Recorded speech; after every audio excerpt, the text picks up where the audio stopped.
জোর করে বলেন। আচ্ছা এই আমি যে জিকির করছি এতে কি আপনারা কি রেগে যাচ্ছেন কি বলেন? এই জিকিরি কোনো কি ভেজাল আছে বলে মনে হয়? এ কোনো বাপের নাম, খালুর নাম, দাদুর নাম, ভাড়া ভাইয়ের নাম, দুলা ভাইয়ের নাম বলেছি? আল্লাহর নাম বলেছি। তাহলে আল্লাহর নাম বলতে গেলে ভয় লাগে কি? সর্বনা লোক, হ্যাঁ একটু ভালো করে জোর করে বলেন। বাংলাদেশে জিকির হচ্ছে, বাংলাদেশে জিকির হচ্ছে, সেই জিকিরি কোথায় এত পাগল হওয়া হয়েছে, বাঁশবে মাথায় উঠে পা বেঁটে বেঁটে ঝুলিয়ে নিচে মাথা উপরে পা জিকির চলছে, হাত না এইরকম করছে, এইরকম করছে, এই করছে না করে আরেকজন লোক সে চুল বেশ কাটিং মতো রেখে মাথা নে এইরকম করছে, এইরকম করছে। আর শুধু কত কথা গাঁদা বাবা, উমুক বাবা, তমুক বাবা, তাড়ি বাবা, বিড়ি বাবা, যত সব বাবা আছে সব বাবার নাম দিচ্ছে আর উই চালিয়ে যাচ্ছে, জিকির হচ্ছে জিকির। আমি তো শুধু আল্লাহু আল্লাহ আল্লাহু আল্লাহ। এটা কোন আলেম ওলামা মুফতি মুহাদ্দিস শেখ সাহেব মোল্লা সাহেব হাফেজ কারি সুফি দরবেশ কেউ আজ পর্যন্ত প্রমাণ করতে পেরেছে যে আল্লাহ নামটা বললে গুনাহ হবে? লে আল্লাহ নাম বললে নেকি হবে? ছোটাই এত পাগল হয়েছে, যদি বিশ্বাস না হয় ইউটিউব খুলবেন, ইউটিউব হচ্ছে, এখানে ভিডিও হচ্ছে, এটা সারা বিশ্বের মানুষ বিশ্বের কোনায় কোনায় পৌঁছে যাচ্ছে ইন্টারনেটের মাধ্যমে। সব লোক দেখবে যে বাজে কথা বলছে না, ঠিক কথা বলছে না, কি কথা বলছে সব জানতে পারবে না। হুজুর ওয়াজ করছে, ছোটাই এত পাগল হয়েছে। এই কিছুদিন আগে দেখছিলাম একটা ভিডিওতে, এই বাংলাদেশে হচ্ছে, এই ছোটা পাগল হয়ে উপরে উঠে হুজুরের মাথার উপর দিয়ে ভালি খেয়েছে, ভালি খেয়ে নিচে পড়েছে, এমন পড়া পড়েছে মাল শুয়ে পড়েছে, লুঙ্গি মাথার উপর উঠে বাজে কথা এই বলে সুবহানাল্লাহ, আমরা তো লুঙ্গি মাথার উপর বল সুবহানাল্লাহ। আল্লাহ কবুল করুক। এই সকলে বলে আল্লাহুম্মা আমিন। জোরে লা ইলাহা ইল্লাল্লাহ মুহাম্মাদুর লা ইলাহা ইল্লাল্লাহ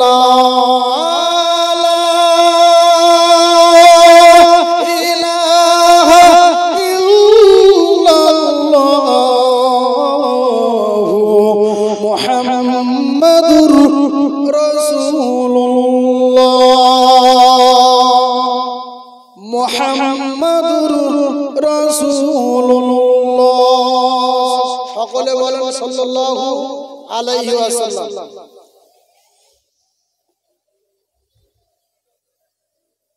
সর্বপ্রথম বলতে চাই যে কাজ করুক না কেন নিয়ত যদি হয় ভালো, ফল হবে ভালো। যে কর্ম করুক না কেন নিয়ত যদি সহি থাকে, তার ফল যদি অল্প হয় ওই ফলটা বরকতপূর্ণ হয়। কোরআন শরীফের পুরো অল টোটাল কোরআন শরীফের মধ্যে 30টা পারা, 114টি সূরা আছে। এই 114টি সূরার মধ্যে সর্বপ্রথম সূরা হলো সূরাতুল ফাতিহা, আর দ্বিতীয় নম্বর সূরা সূরাতুল বাকারা। তাহলে সূরা ফাতিহা এবং বুখারী শরীফ, যত হাদিসের মধ্যে একটা শরীফ হলো বুখারী শরীফ। এই বুখারী শরীফের সর্বপ্রথম হাদিস হলো, হাদিসের নাম হলো ইন্নামাল আমালু বিন্নিয়াত। এই নিয়ত যার সহি হবে তার সেইরকম ফল দেওয়া হবে। আমরা এখানে এই জলসায় মাদ্রাসা ফালায়ে দারাইন মাদ্রাসায়, এই মাদ্রাসায় আমরা যে যেখান থেকে এসেছি বাবু, আমরা সবাই বাড়ি থেকে গন্তব্য থেকে বার হয়েছি আর নিয়ত করেছি আল্লাহ ওই মাদ্রাসায় যাচ্ছি, ওখানে গিয়ে জলসা শুনবো। আর পাড়ায় আস্তে আস্তে যত লোকের সঙ্গে দেখা হয়েছে সবাই বলেছে কোথায় যাচ্ছি, বলছে ভাড়া ভাই বাড়ি কোথায়, বলছে ওই গ্রামে হড়খালিতে। কেন যাচ্ছি, বলি ওই মাদ্রাসায় জলসা আছে, জলসা শুনতে। আচ্ছা ওই সমস্ত ভাইরা ভাই আর ওই সমস্ত ফুফুতো ভাই আর দুলা ভাই আর শালার সম্বন্ধী বলি আর যাই বলি, ওরা ওই বাড়ি থেকে কিন্তু বার হয়েছে বলে এসেছে মানে জলসা শুনতে যাচ্ছে, ঠিক না বেটা? ওই সমস্ত লোকেরা কোথায় যারা জলসা শোনার নাম করে বাড়িতে নিয়ত করে লোকের বলে বলে চলে এসেছে, ওরা কোথায়? ওরা কিন্তু চায়ের দোকানে আর এখানে সেখানে ঘোরাঘুরি করছে।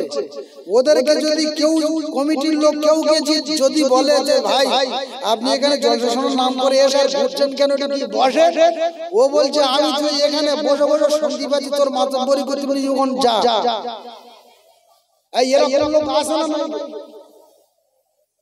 আমি এখানে বসে শুনতে পাচ্ছি, চা খাচ্ছি আর শুনতে পাচ্ছি।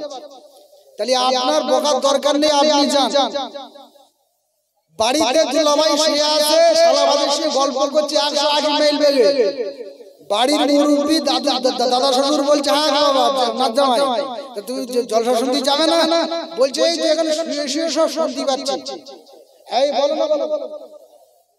আচ্ছা আবু জেহেলের যে বাড়িটা ছিল ভালো করে বুঝবেন, কিন্তু এই আবু জেহেলের বাড়িটা ওই বাইতুল্লাহ শরীফ মানে কাবা শরীফের ঠিক সামনে, ভালো করে বলবেন।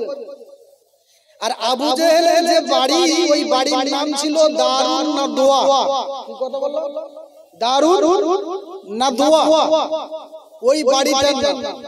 আচ্ছা আবু জেহেল যে নামটা আমরা শুনেছি, আচ্ছা আমরা এখানে একজন মানুষ বলতে পারবো যে আমার জীবদ্দশায় একজন মুসলমানের ছেলের নাম আবু জেহেল রেখেছি? কারো ছেলের নাম কেউ আবু জেহেল রাখবে কি? রাখবে না, কারণ ওই আবু জেহেল নামটা মুসলমানের চোখে পুরো বিষ, ঠিক না বেটি? তাহলে এজন্য করে আবু জেহেল যে নামটা আমরা বলি, আচ্ছা আসলে কি আবু জেহেলের নামটা জন্ম থেকে আবু জেহেল না ওর নাম আলাদা ছিল? কেউ জানো না? ওর নাম কিন্তু আবু জেহেল ছিল না, ওর নাম ছিল আব্দুল হাকাম। ভালো করে বলুন, আবুল হাকাম। আবুল হাকাম একটা সুন্দর নাম, এর মানেও ভালো, এর অর্থও ভালো, নামটা শুনতেও ভালো।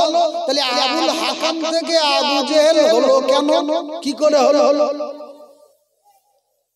হ্যাঁ, এই আবু জেহেল নামটা হওয়ার পিছনে কারণ হলো কোরআনের মতো এত সুন্দর কিতাব, কোরআনের মতো এত শিষ্টাচার, এত সুন্দর একটা বাণী, কোরআনের মতো পরিষ্কার পৃথক সেন্টেন্স বা লেটার, এটা শোনার পরে বোঝানোর পরে আবু জেহেল বুঝতে পারে নাই। এজন্য বিশ্বনবী বলেছেন তুই এত সুন্দর কিতাবটা এত ভালোভাবে বোঝানোর পরেও বুঝলি না, তাই তোর নাম আজ থেকে আবুল হাকাম নয়, তোর নাম আবু জাহেল। কি নাম? আবু জাহেল। তাহলে কোরআন বোঝে নাই বলে আবু জেহেল হলো। ভালো করে বোঝে। আচ্ছা আমাদের মধ্যে 34 বছর ওয়াজ শোনার লোক আছে, 32 বছর ওয়াজ শোনার লোক আছে, 50 বছর ওয়াজ শোনার লোক আছে। 50 বছর এই সুন্দর কিতাবটা আলেম ওলামা মুফতি মুহাদ্দিস ভালো করে বোঝানোর পরেও যারা বোঝে না ওদের নামটা কি আবু জেহেল না আবুল হাকাম? আপনারাই বলছেন আবু জেহেল। তাহলে এত সুন্দর করে আমি একজন আলেম, চা দোকানে যারা আছো, অমুক জায়গায় যারা ঘুরছো, তালগাছ তলায় যারা আছো, যারা মেয়েদের ভিতরে নাম্বার নেওয়ার জন্য ঘোরাঘুরি করছো, ওদের বলছি তোমরা চলে এসো। কোরআন দিয়ে বলার পরেও যারা বোঝে না ওদের নাম কি আব্দুর রহমান না আবু জেহেল? আবু জেহেল। তাহলে বুঝে আসছে মুখোশধারা নাম রেখেছি আরমান, মুখোশধারী নাম রেখেছি আব্দুর রহমান, মুখোশধারী নাম রেখেছি সাইফুল্লাহ, মুখোশধারী নাম রেখেছি হাফেজ, মুখোশধারী নাম রেখেছি অমুক, কিন্তু আমরা কোরআন বুঝি নাই। এজন্য আমাদের নামটা ওই আবুল হাকাম বদলে যেমন আবু জেহেল, আমাদের নামটাও সেই কাতারে গেছে না, যায় না, চলে গেছে। কি হবে না লোক 30 বছর ওয়াজ করা হলো, ওয়াজ বোঝে। ভাইরা আমার বন্ধুগণ, এই ওয়াজ বোঝাতে গিয়ে এই কোরআন আর হাদিসটা এই দারাইন মাদ্রাসায় পৌঁছাতে গিয়ে আর এই মাথায় টুপি পরাতে গিয়ে গায়ে সুন্নতি লেবাস পরিধান করাতে গিয়ে আর এই আমাদের ঘরে ঘরে কোরআন ও হাদিসের আলো জ্বালাতে গিয়ে কিছু কিছু মানুষের এত মেহনত ছিল আর ওই সমস্ত মানুষেরা মেহনত করেছিল বলে ওই সমস্ত মানুষেরা মেহনত করেছিল বলে মেহনতের মাঠে থেকে এই রকম কোরআনকে, এই রকম মাদ্রাসাকে, এই রকম মাথায় টুপিকে, এই রকম সুন্নতি লেবাসকে পৃথিবীর কোনায় কোনায় পৌঁছে দেওয়ার জন্য ও কলিজা টুকরারা, ও জওয়ান যুবকেরা আজকের হাতে ধরে নয় পায়ে ধরে জানিয়ে দিতে চাই, এই আমরা যে কোরআন পেয়েছি, আমরা যে মাদ্রাসা পেয়েছি, আমরা যে মহল্লায় মসজিদ পেয়েছি, এই সব কিছুর পিছনে কিছু মানুষের অবদান ছিল। এই ছিল না ছিল? তাহলে কোরআন উড়ে উড়ে আসেনি, মসজিদও উড়ে উড়ে বানেনি, মাথায় টুপি এমনি দিতে শিখিনি, এটা কিছু মানুষের বিরাট মেহনত। আর এই মেহনত ছিল বলে আজকের আমরা ঘরে বসে ইসলাম পেয়েছি, আজকের আমরা গ্রামে বসে মাদ্রাসা পেয়েছি, আজকের আমরা চায়ের দোকানে বড় ফতোয়া মারতেছি।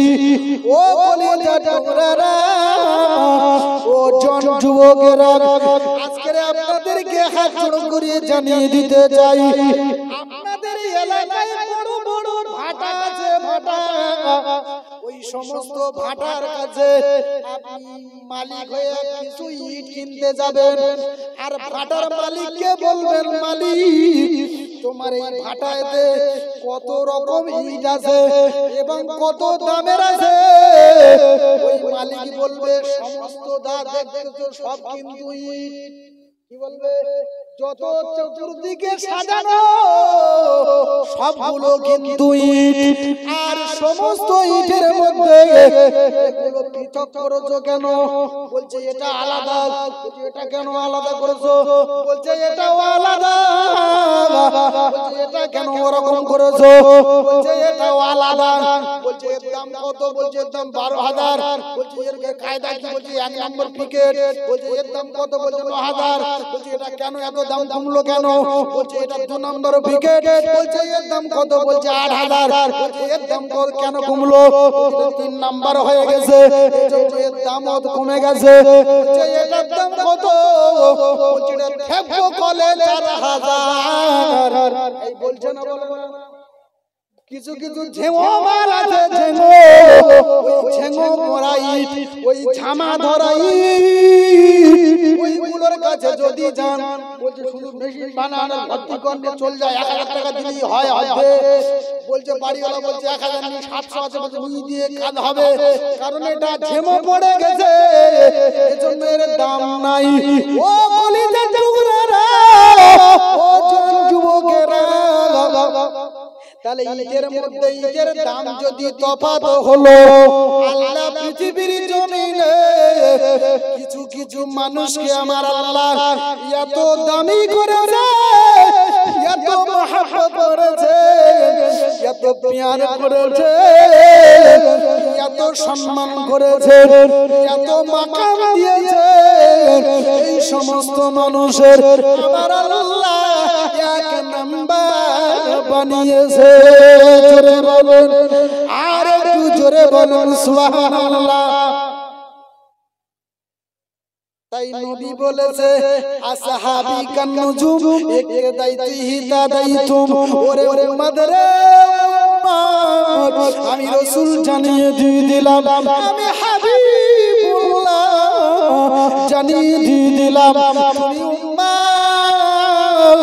তোমার চলার সময়, তোমার বলার সময়, তোমার লেনদেনের সময়, তোমার ব্যবসার সময়, তোমার বাণিজ্যের সময়, তোমার চাকরি করার সময়, তোমার ব্যবসার সময়, সব জায়গাতে যদি আমি রাসূল জানিয়ে দিয়ে দিলাম আসহাবিকান নুজুম ইহতাদাইতু ইহতাদাইতুম, আমি রাসূল জানিয়ে দিয়ে দিলাম আমার ওই এক নম্বরে যে সমস্ত মানুষ ওরা হলো সাহাবায়ে কেরাম, ওরা হলো তারকার চেয়ে আর উজ্জ্বল নক্ষত্রের মতো। আমি রাসূল জানিয়ে দিয়ে দিলাম ওদেরকে যদি তোমরা ফলো করে চলতে পারো, রাসূল কথা দিলাম কথা দিলাম কথা দিলাম তোমরা পৃথিবীর জমিনে গ্যারান্টি গ্যারান্টি হেদায়েত পেয়ে যাবে।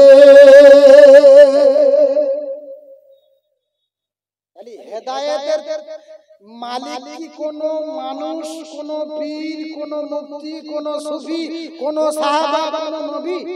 কেউ নয়। হেদায়েতের মালিক কে গো? এই আল্লাহর নামে জোর করে বলেন, হেদায়েতের মালিক কে? আল্লাহ। তাহলে আল্লাহ হেদায়েত দেবেন। নবী বলতে বলেছেন, নবী বললেন গ্যারান্টি যদি একজন সাহাবী অনুসরণ করো হেদায়েত পেয়ে। এতদিন পুরনো ওয়াজ হচ্ছে, ওয়াজ যত হচ্ছে সব পুরনো ওয়াজ হচ্ছে, মানুষ এখনো পর্যন্ত কারণ এখনো পর্যন্ত বুঝে আসলো না আমি মালটা কি এক নাম্বার দিকে না দু নাম্বার না ঝামা পড়া।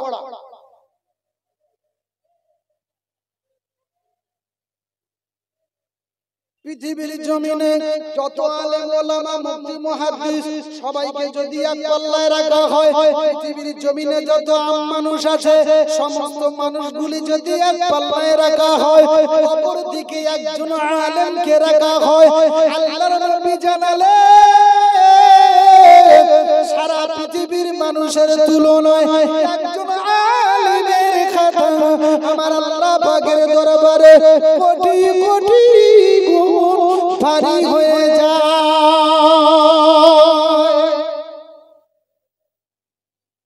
সমস্ত আলেম ওলামা মুফতি মুহাদ্দিস শাইখুল হাদিস হাফেজ কারি সুফি দরবেশ পীর ওলি আওলাদ গৌস কুতুব সব যদি এক পাল্লায় রাখা হয়, নবী জানালেন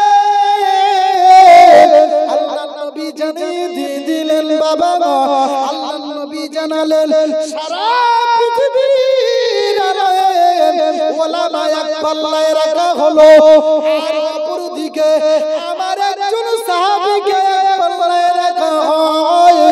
আমি রাসূল জানালাম সমস্ত আলেম ওলামা মুফতি মুহাদ্দিসের পাল্লা রয়েছে, আমার একজন সাহাবীর পাল্লা আমার আল্লাহ পাকের দরবারে কোটি কোটি গুণ ভারী হয়ে যায়। জোরে বলেন।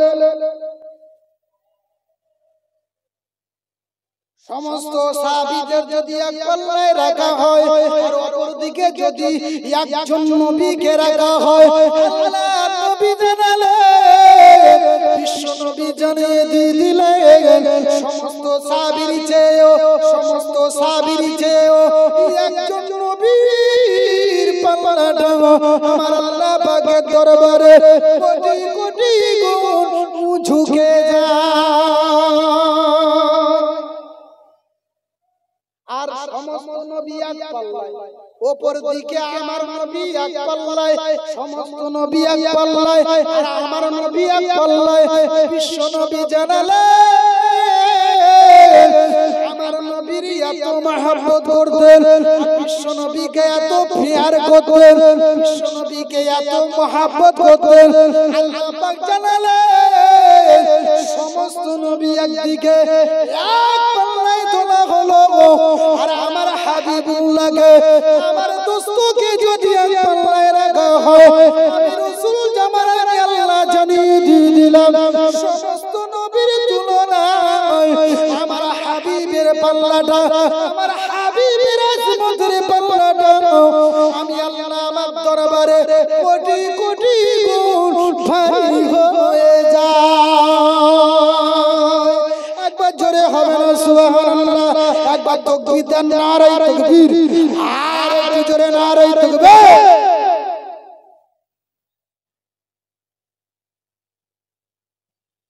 তাহলে ইটের দাম কমে গেল বলে এই ছাদের উপরে আপনি সেই 2 নম্বর মালটা লাগিয়েছেন, ছাদের উপরে ডিজাইন করেছেন, আর ওই 2 নম্বর মালটা ওই 1 নম্বর মিটের দিকে লক্ষ্য করে বলছে, মাটির তলার দিকে লক্ষ্য করে, তুই বব্বর, তুই মাথা মোটা, তোর মতো এইরকম মানে এমনি করে কপাল পড়া কেউ নেই।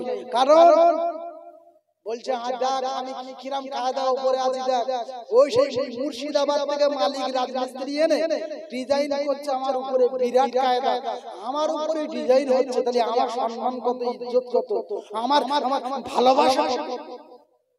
আচ্ছা যদি এইরকম ওই উপরের ইট নিচের ইটের দিকে বলে, এই বলা ঠিক হবে না ভুল হবে? কথা বলে না কি সব বলে এটা বলে, এই যাই হোক বলে উপরের ইট যদি নিচের ইটের ভুল ধরে ঠিক হবে না ভুল হবে? বিরাট ভুল, শুধু ভুল নয় মারাত্মক ভুল। কেন? ওই উপরের ইটের ভাবার দরকার ছিল যে আমি এই উপরে এসেছি, একমাত্র নিচের তলার মানুষের কিছু অবদান ছিল। আমার মতো চাচতো ভাই, আমার মতো খালাতো ভাই, আমার মতো কত ফুফুতো ভাই, তারা আজকে এমনি করে রাজমিস্ত্রি ইটের মাথার উপরে বাড়ি মেরে আলাদা করে কুচে কুচে মাটির তলায় এমনি করে মাটির তলায় দিয়ে দিয়েছে, আমাকে দিয়ে ভিত তৈরি করেছে। আর তারা মাটির তলায় গেছে বলে আজকে আমি উপরে উঠেছি। এই জন্য করে আমি আপনাদেরকে জানিয়ে দিতে চাই, যারা দুনিয়ার জিন্দেগি থেকে এমনি করে ইসলামকে উপরে পৌঁছানোর জন্য, ইসলামকে পৃথিবীর কোনায় পৌঁছানোর জন্য, শরীয়তকে পৃথিবীর কোনায় পৌঁছানোর জন্য, মাদ্রাসাকে পৃথিবীর বিভিন্ন স্থানে পৌঁছে দেওয়ার জন্য, ও কলেজার টুকরারা, ও জওয়ান যুবকেরা, আমি আপনাদেরকে জানিয়ে দিতে চাই, তারা কেউ গোলা কেটেছে, তারা কেউ বিবিকে বেওয়া করেছে, তারা কেউ বাচ্চাদেরকে এতিম করেছে, কারো কলিজা ফাড়া হয়েছে, কেউ এমনি করে চক্ষু মোবারক শহীদ হয়ে গেছে, কারো দাঁত ফেলে দিয়েছে, এমনি করে কেউ এমনি করে জবাই হয়ে গেছে। ওরে সোনা মানি, এই জন্য করে আজ আমরা পৃথিবীর এক প্রান্ত বললে হয়, ওই জায়গাটার নাম হলো সুন্দরবন। আর ওই সুন্দরবন এলাকায় বসে বসে চায়ের দোকানে বসে মাতব্বারি মারতে পারছি, মাথায় টুপি দিতে পেরেছি, আমার এলাকায় মাদ্রাসা মসজিদ বানাতে পেরেছি, আমার এলাকায় আলেম তৈরি করেছি, আমার ছেলেকে হাফেজ বানিয়েছি, আমার বাচ্চাটাকে মুফতি বানিয়েছি। ও সোনা মানি, সব কিছু এক তলায় যারা, মাটির তলায় যারা চলে গেছে, ওদের অবদান অবদান অবদান অবদান ছিল বলে আমরা চায়ের দোকানে বসে ফতোয়া দিচ্ছি, নবী নূরের তৈরি না মাটির তৈরি। এ হয়েছে না ভাই?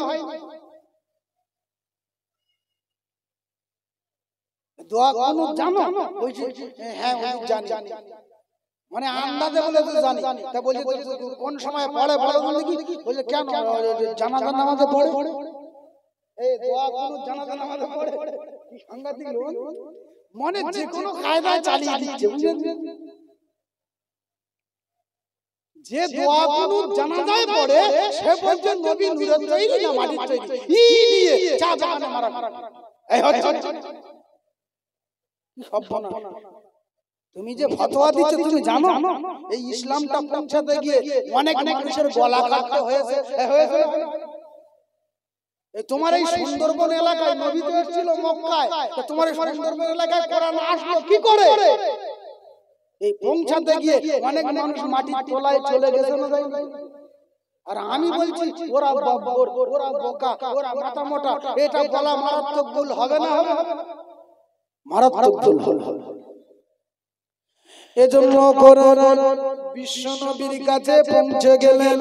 আল্লাহর নবীর সাহাবী, ওই সাহাবীর মা জননী নবীর কাছে গিয়ে বলতেছেন, ইয়া রাসূলুল্লাহি, ইয়া হাবিবাল্লাহ, হুজুর আমি আমার ছেলেকে নিয়ে এসেছি আপনার দরবারে। কারণ কোরআন বাঁচাতে হবে, কারণ ইসলাম বাঁচাতে হবে, কারণ হাফেজ বানাতে হবে, কারণ আলেম তৈরি করতে হবে। ইয়া রাসূলুল্লাহ, ইয়া হাবিবাল্লাহ, হুজুর আমি আমার সন্তানকে আপনার কাছে নিয়ে এসেছি। নবী বললেন, মা তোমার সন্তান নিয়ে কি করব? আল্লাহর নবী সাহাবীর মা জননী জানিয়ে দিয়ে দিলেন, নবী গো, ইয়া রাসূলুল্লাহ, ইয়া হাবিবাল্লাহ, আমি সাহাবীর মা জানিয়ে দিয়ে দিলাম আমার এই সন্তানটা, এই সন্তানের নাম হলো আবু। এমনি করে উনাইস আমার উনাইসকে আপনার কাছে দিতে এসেছি। ইয়া রাসূলুল্লাহ, ইয়া হাবিবাল্লাহ, হুজুর আমার সন্তানটা ইসলামের খাদেম হিসেবে আপনার দরবারে রেখে গেলাম। আপনার দরবারে আমার সন্তানকে ইসলামের জন্য দিয়ে দিলাম, দিয়ে দিলাম, দিয়ে দিলাম। জোরে বলুন সুবহানাল্লাহ। মা কেমন দেখুন, মা জননী সন্তানকে দিয়ে দিলেন, নবী গ্রহণ করলেন। কিছুদিন পরে যুদ্ধের দামামা বেজে গেল। আল্লাহর নবী সাহাবীরা একের পর এক নবীর কাছে এসে সাজেশন নিচ্ছে, তুমি এই করবে, তুমি এই করবে, তুমি অমুক জায়গায় দাঁড়াবে, তুমি অমুককে মার্ডার করবে, তুমি অমুক জায়গায় ঢাল নিয়ে দাঁড়িয়ে থাকবে, তুমি তীর চালাবে। সাহাবীরা সবাই এসে নবীর সামনে এসে একের পর এক লাইন আল্লাহ নবীর সেই সাহাবী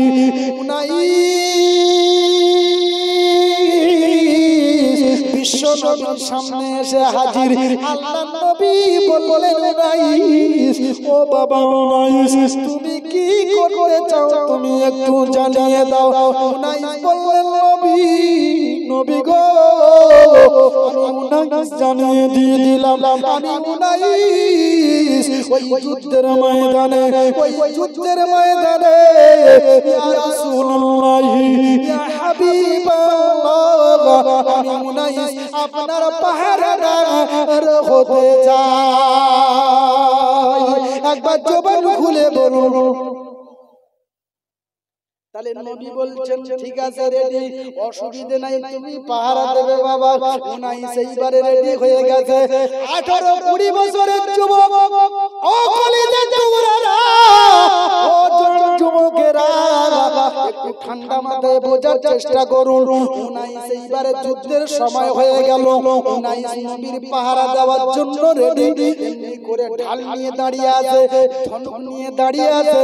নবীকে মারতে দেব না, নবীকে মিটাতে দেব না, মুহাম্মদকে ক্ষতি হতে দেব না, না না, মুহাম্মদের গায়ে আমি উনাইস থাকতে একটা চোট লাগতে দেব না, দেব না রে। উনাইস দাঁড়িয়ে গেল বাবা বিশ্ব নবীর পাহারাদার হয়ে। আল্লাহর নবী বিশ্ব নবী হাবিবুল্লাহ জনাবে মুহাম্মদুর রাসূলুল্লাহ সাল্লাল্লাহু আলাইহি ওয়াসাল্লাম বিশ্ব নবী এইবারে যুদ্ধের ময়দানে দাঁড়িয়ে আছেন। উনাইস পাহারা দিচ্ছেন। এর মতো অবস্থায় দেখা গেল কাফেরেরা আবু জেহেলের নেতৃত্বে, আবু লাহাবের নেতৃত্বে, উতবা সাইবার নেতৃত্বে, ও সোনামানি সবাই মিলে বিশ্ব নবীকে টার্গেট করে, নবীকে টার্গেট করে তীর মারে। এমনি করে বিশ্ব নবীকে মেরে দেব, ওরে মায়া আমিনার বেটাকে বাঁচাবো না, নবীকে শেষ করে দেব, আল্লাহর নবীকে বাঁচতে দেব না। এই এমনি করে নিয়ত করে তারা তীর ছোড়ে। ও সোনাবানি, এমনি করে হযরত উনাইস আল্লাহর নবীর যত তীর নবীর দিকে আসে সমস্ত তীরগুলি একটা একটা করে ঢাল দিয়ে থেকে নাই। আল্লাহ নবী এইবারে সেফটি আছে, 19 পাহারা দিচ্ছে। হঠাৎ করে বাবা একটা তীর এসে 19-এর চোখের ভিতরে গেঁথে গেল। 19 চোখের ভিতরে যখন তীর নিক্ষেপ হলো, 19-এর চোখটা উপরে মাটিতে পড়ে লাফায়। 19-এর চোখটা বাইরে করে মাটিতে পড়ে লাফায়। 19-এর চোখটা মাটিতে পড়ে গেল। একটা চোখ চেপে ধরে আল্লাহর নবী বিশ্ব নবীর পাহারা দিতে লাগলো।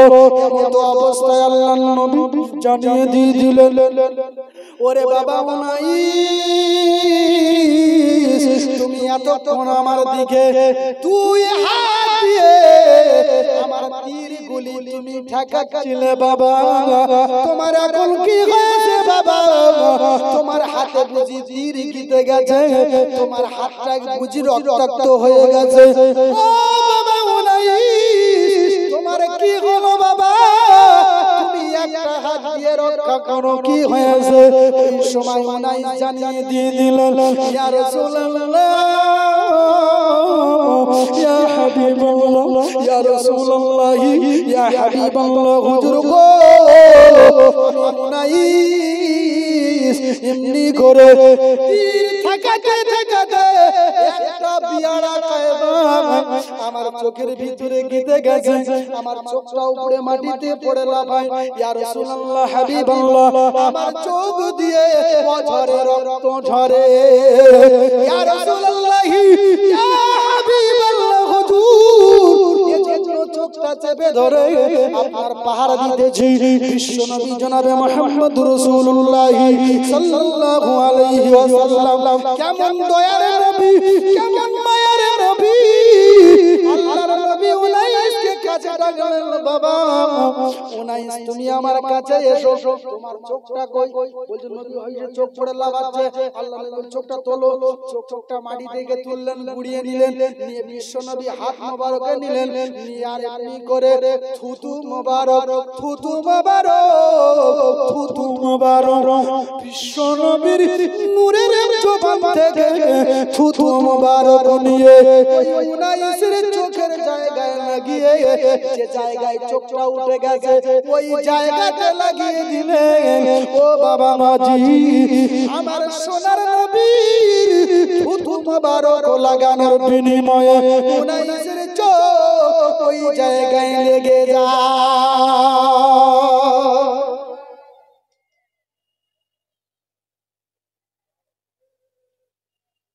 আচ্ছা, আমাদের পাড়ায় এই বড় একটা ডাক্তার আছে, ওই ডাক্তারের যদি কোনো ছেলে, ওই ছেলের যদি চোখ ওটা চোখে যদি কোনো রকম কোনো কায়দা ঘটে, আচ্ছা বলেন ইমাম সাহেবের কাছে নিয়ে যাওয়া হলো, এলাকার বিরাট মাপের ইমাম, ইমামের কাছে বলছে হুজুর আমার এই ছেলেটার এই চোখে বিয়াড়া কোনো কায়দা লেগে গেছে, চাইতে পারে না, এই ঝাঁক একটা কাজ করে দেয়। আচ্ছা ইমাম সাহেব যদি খাবলাখানে কুতু নিয়ে, এই আপনাদের মসজিদের ইমাম সাহেব থুতু নিয়ে যদি ওই চোখে লাগিয়ে দেয়, আচ্ছা বলেন ওই ডাক্তার রেগে যাবে না খুশি হবে? কি খবর হলো? হ্যাঁ, এই নবী লাগিয়েছে, আমাদের ইমাম লাগাচ্ছে 100টা। নবী থুতু লাগালো, চোখ আগের জায়গায় ফিরে গেল। আল্লাহর নবী বলছে, হাদিসের কথা, নবী বলছে উনাইস বাবা তুমি আগের মতো দেখতে পাচ্ছ বাবা? উনাইস জানালেন, ইয়া রাসূলুল্লাহ, ইয়া হাবিবাল্লাহ, হুজুর গো হুজুর, আমি ওই খোদার কসম করে বলি, আমি উনাইস আগে যা দেখতে পেতাম আল্লাহর জাতের কসম, আমি তার চেয়েও 10 গুণ বেশি দেখতে পাই। 10 গুণ বেশি দেখতে পেয়েছে। তাহলে নবীর সঙ্গে সাহাবাদের সঙ্গে আমাদের যদি তুলনা করা যায়, এই মোটে চলবে না, চলবে না। ও কোথায় আর তুমি কোথায়, পুরো আলাদা। এজন্য আমাকে জানতে হবে, বুঝতে হবে কি কি বোঝাবো বলেন? হুজুর ওয়াজ করছে, বিরাট তাবিজ কারক হুজুর ওয়াজ করে করে বলছে, বাবা আমার এই তাবিজ, এই ড্রাইভারের কাছ থেকে যারা তাবিজ নেবে এক করলেই কাজ হবে। কি কাজ? বলছে সেই বছরে তাদের সন্তান হবে। ভালো করে বলুন। তাহলে সবাই মনে করছে যে হুজুর তাহলে বিরাট দামি হুজুর, আর তাবিজ দেবে ও দামি তাবিজ, অসুবিধা নাই। তাহলে সবাই মিলে তাবিজ নিই। তা যাদের যাদের সবাই যাদের তাবিজ লাগবে তারা সবাই গিয়েছে।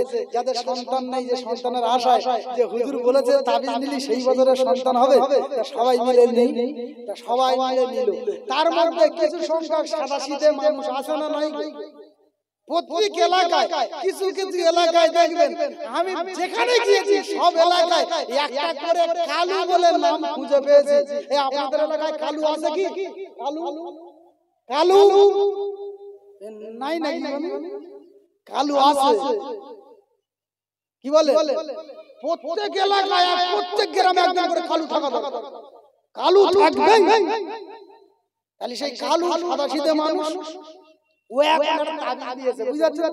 তাবিজ নিয়ে তার পরের বছর ওই হান্নান সাহেবের মাদ্রাসায় জলসা করতে সেই হুজুর এসেছে, বুঝাচ্ছেন? তা সেখানে যখন গিয়েছে, তা সেই কালু সেখানে গিয়ে হাজির। এখন হুজুর ওয়াজ করে নেমে গিয়েছে, কালু বলছে আসসালামু আলাইকুম। বলছে ওয়ালাইকুম আসসালাম। কে বাবা তুমি? বলছে হুজুর সেই হরকালি মাদ্রাসা সেই গাড়ির ভেতরে তাবিজ নিলাম। বলছে হ্যাঁ তুমি সেই কালু না? বলছে হ্যাঁ আমি কালু। তা বলে কি হয়েছে? বলছে ওখানে তাবিজ নিয়েছি হুজুর, বলেছেন এক বছরের মধ্যে সন্তান হবে। তা আমি সেই তাবিজ নিলাম, সন্তান কোথায় কিছু হয়নি। সর্বনাশ করেছে। সবাই তাবিজ নেয়, কাজ হয়, তোমার হয়নি? তা বলছে না হুজুর হয়নি। তা বলছে হয়তো তাবিজে কোনো গন্ডগোল ছিল। আচ্ছা ঠিক আছে বাবা, তোমার এবার ফ্রি দেবো, ফ্রি। ফেরাটা তাবিজ নিয়ে দিয়ে দিল। বলছে বাবা হাতে করে পড়ো, ইনশাআল্লাহ কাজ হবে। ফের তার পরের বছর সেই মহিষবাড়ি ঢালির পড়ে সেই হুজুর, বুঝাচ্ছেন? সেইখানে কালু গিয়ে হাজির হয়ে গেছে। সেই কালু। তেমন হুজুর এখন ওয়াজ করতে করতে সামনের দিকে চেয়ে দেখে কালু। বুঝে সেই লোক না, সেই কালু না? ফেরে এসে কথা কোনো গন্ডগোল বাধা না কি করে মাল ফেরে ওই হয়ে গিয়েছে সেই কালু। সালাম আসসালামু আলাইকুম হুজুর। এ কালু কি হয়েছে? সালা ছেলে বলে কিছু হয়নি? বলছে না হুজুর কিছু হয়নি। অপনাশ কথা তো হয়নি কেন?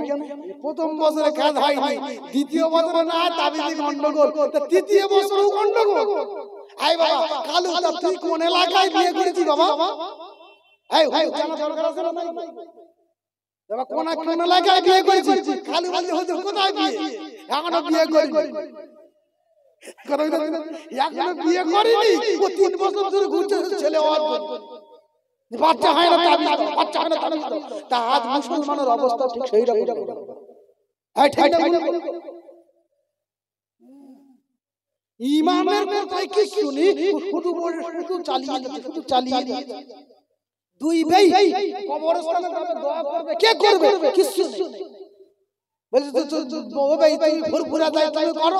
বলছে না তুই তবলিগি যাস তুই কর। দুজনের মধ্যে কে করবে? তবলিগিতে যায় ওই আলোচনা করে না, একটু মাসরুরাতের আলোচনা, বিভিন্ন ধরনের আলোচনা করে। এখন ওর সাহস পড়ে গেছে, দোয়া করছে। তার আরবি জানে না, তা কি দিয়ে দোয়া করবে? রব্বানা ফাগফির লানা ওয়া ইল্লান্তা হাসানা। ফেরেশতা বলছে মুগুর মারো না কি? রব্বানা ফাগফির লানা ওয়া ইল্লান্তা হাসানা কে? লাইনি কিছু নেই, কোথায় কি বলতে হয় সেখানে মাল শুধু উদুম চালিয়ে এই যাচ্ছে না জানেন? এজন্য করে হুজুরি এসে গেছে। আর বিশ্বাস করেন যখন পাটরা মাদ্রাসায় পড়ি তখন হুজুরিরা আমরা তখন থেকে ফ্যান, সমস্ত ছেলেরা এই হুজুর এসে গেছে। যাই হোক হুজুর আলেম ওলামাদের মাথার ধুলো মানে পায়ের ধুলো আমাদের সকলের মাথায় থাক। সকলে বলেন আল্লাহুম্মা আমিন। হ্যাঁ জয় আল্লাহুম্মা আমিন। তা হুজুর যখন এসেছে আমার এখানে আর একটা কথা বলাও যাবে না, বললে বিয়াদবি হবে। হুজুরের আলোচনা শুনবো, এখন যা হয়েছে আমরা সব খুলে ফেলেছি, আর হুজুর শুধু ঝালাই করবে এইবারে। এই আপনারা রেডি আছেন তো ইনশাআল্লাহ? এই সকলে বলেন ইনশাআল্লাহ। হাত তুলে একবার তাকবীর দেন, নারে তাকবীর। বাইরে এখন অনেক লোক ঘোরাঘুরি করছে। মাওলানা আবু ওবায়দা সাহেব তিনি এসে গেছেন। অনেকে ভাবতেছেন হুজুর যখন আসবে তখন যাব। এসে গেছেন, স্টেজে আছে। যদি বিশ্বাস না হয় একবার চার দোকান থেকে উঠে এসে উঁকি মেরে দেখো, ফের গাড়ি কোনো অসুবিধা নাই। একবার তাকবীর দেন, নারায়ে তাকবীর। হ্যাঁ, বাপ বেটা মিলে একবার তাকবীর দেন, নারায়ে তাকবীর। একবার জোর করে জীবনের সেরা আওয়াজ দিয়ে দেন দেখি,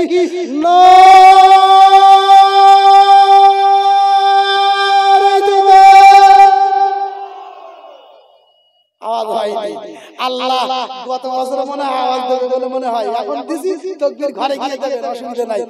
সকল দরুদ শরীফ পড়েন, আল্লাহুম্মা সাল্লি আলা সাইয়্যিদিনা মাওলানা মুহাম্মদ ওয়া আলা আলিহি।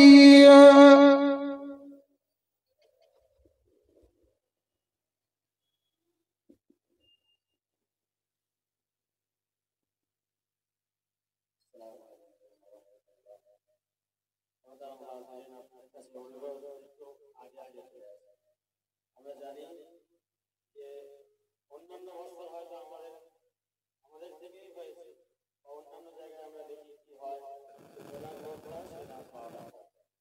বারোটা যখন বেজে গেল তো শরীরের 12টা বেজে গেল, মানে ঘুমিয়ে পড়বে। প্রধানমন্ত্রীর বক্তৃতা কি শুনতে, সেজন্য আমরা ঠিক একদম শুরুর সময় খুব ভালো সময়